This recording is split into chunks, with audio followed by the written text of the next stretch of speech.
I grew up in Hollister, California. If you've been to any mall in the US recently, you've probably heard of it. Like the store, it's open and thriving between the business hours of 7 a.m. to 10 p.m. That's where the similarities end.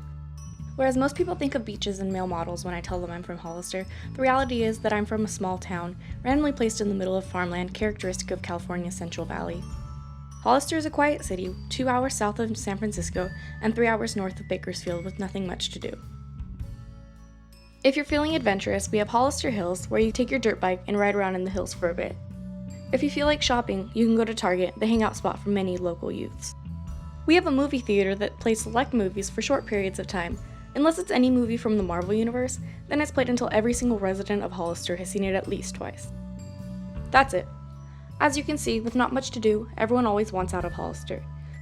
Whether that's just for a day trip to the closest mall, which is just a 30-minute drive down a one-lane highway, with the only scenery being farmland, some farm stands, and an occasional cow. Or a trip to the many beaches within a 40-mile radius of Hollister. Or to the Pinnacles National Park, which is just 30 minutes away. Or a permanent move to anywhere but here. Although my sleepy little town may seem more boring than most cities, it's home.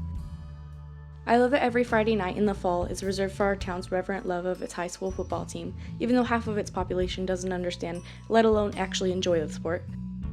I love that our high school's mascot is Hank the Hay Baler. I love that the entire street running through downtown Hollister is closed down for small events, like our homecoming parade and the weekly farmers market. This town is where I learned how to drive. Not well, but that's beside the point. It's where I learned how to operate camera equipment and edit videos. It's where I found my passion for film.